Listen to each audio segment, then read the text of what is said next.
park one day, so we haven't led this one in class yet. Let's see how it goes. Is it an or is it a stand-up? No, it's just kind of, oh, I know. Some sing-along. And we really just sing along as well. Oh, I mean, okay. just, just keep it beat. Let's see how it goes. I'm not even going to play the track. Let's see if it carries as a acapella song. So I just want to know what, I think it's,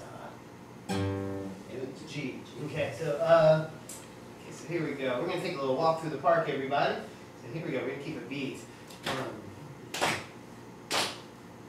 Remember to remove our bodies and have a lot of energy and smiles. I was walking through the park one day. I came across a dog at play. And the dog said, ruff, ruff, ruff, ruff, ruff, ruff, ruff. The cat, was walking through the park one day. I came across a cat at play.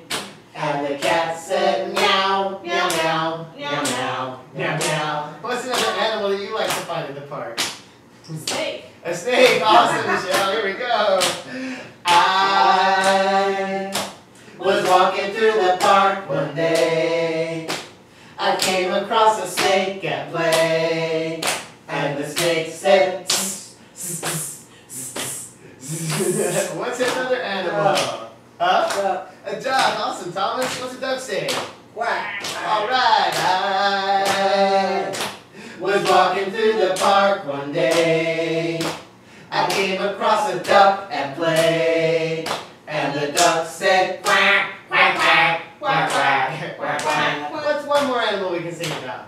Bunny. A bunny. Awesome. Bunnies go hop. Yes. I was walking through the park one day. I came across a bunny at play. And the bunny said, hop, hop, hop, hop, hop, hop, hop. Ta-da! And I might use this as a good opportunity to do tonal patterns afterwards.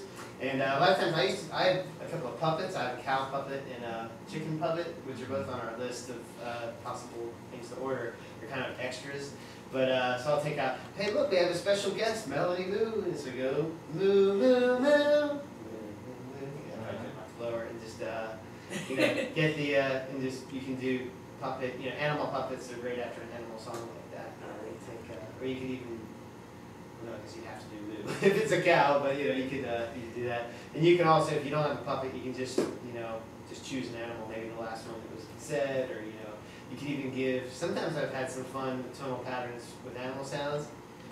Give each child, what animal would you like to sing? So what would you like to be? Say cat, okay. Meow, meow, meow. How about you? A dog, okay. Ruff, ruff, ruff. Gives them a little personalization for their tonal patterns. You brought up a point about an octave blower. Do you, as guys, run into issues with tonal patterns? And it may not be as big a deal with this age, but lots of times I have to adjust. Sometimes I'll have to go up an octave higher because some of the kids will be singing like this. Does that ever, you ever run into that? We think that through for every song we do. We make sure there are certain optimal ranges. We really focus on the melody. Well, even with songs that I'm singing within the range, they will want to sing an octave lower because I'm a guy and I'm singing The in my girl will natural sing. range. I remember that too with opposite with boys. That's interesting. Sometimes I do with the moms. The kids, I don't know. And moms too, I've met with the mom. It's something that comes up a lot, and some music teachers are very adamant that the music teacher should sing in a high octave on the children. I've always found that to be ridiculous because men have been singing for a long time, and children have learned how to sing. Right. So I always lean towards a more folk tradition, which is, it ain't broke, don't fix it. Right. Let them figure it out. If you specifically want them to model what you do, then maybe you should. Well, sometimes I feel like I have to. In order to get the result, I'll go sing falsetto, but then I'll say now, and I explain it to them. I say, this is what I'm doing. I'm a man. It's my natural range. You're a boy, or you're a girl. You're a boy, and your voice hasn't changed yet. So this is your natural range. Use it. Because lots of times, some of the boys and older boys usually are embarrassed to hear their high voice and, oh, I sound like a girl, but Yeah. actually, well, you sound really natural as a boy singing that high. Or the tenor voice even, you When know. I used to do CD in the schools where I needed them to sing certain parts, I would sing the octaves I wanted them to sing. But then when we would do it all together, I Right. would just go back to my regular octave.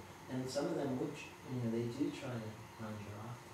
And so it's imperfect, because on the one hand, if you just sing in their octave all the time, then they'll think everyone sings in that octave, you know what I mean? And they won't Right. necessarily learn Right. in a more natural way. So as you run into, but this is an issue that certain music teachers are adamant. That's great. And there's also tonal patterns and rhythm patterns that people have really strong opinions about those too. You should only use the B syllable, like bum bum bum. For that age, for a certain age. Yeah, and they're adamant about it as if no one ever learned how to sing before someone came up with the idea of only using the B and bum. But so those are issues that come up. And I find with age 0 to 4, you're not going to get as much of that. You're lucky if they do anything, and if a lot of times they go, bah, and they're like, yay, they might go, ba ba ba, they're kind of just. But I mean, now that being said, I do have plenty of students who do sing on pitch, and it's great. It's great, especially if I've been teaching for a while and they start to, I can see it developing. But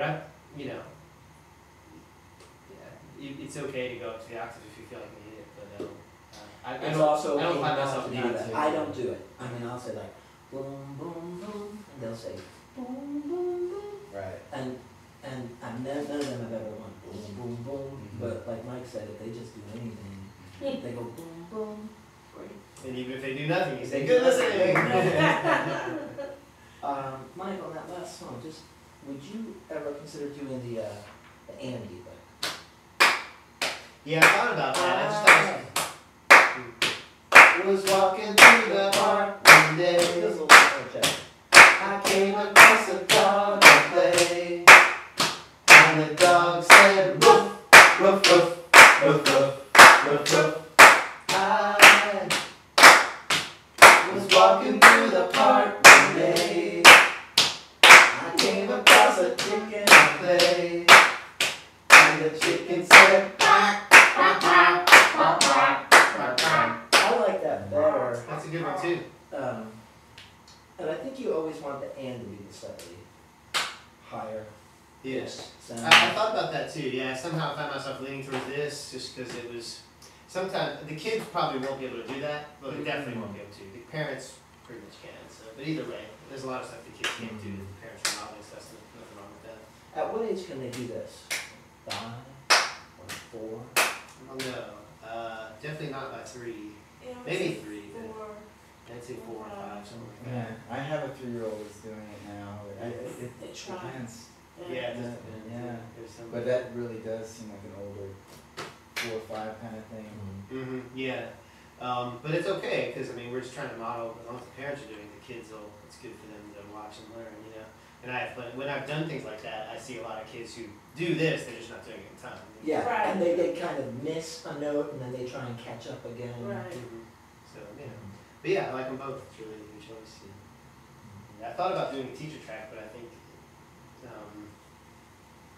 Because all you would be held with beats, right? Probably. Yeah. Well, I mean, I could build in like an extra measure or two of just space in between to kind of like take suggestions, perhaps. But I think it works as an acapella though. I do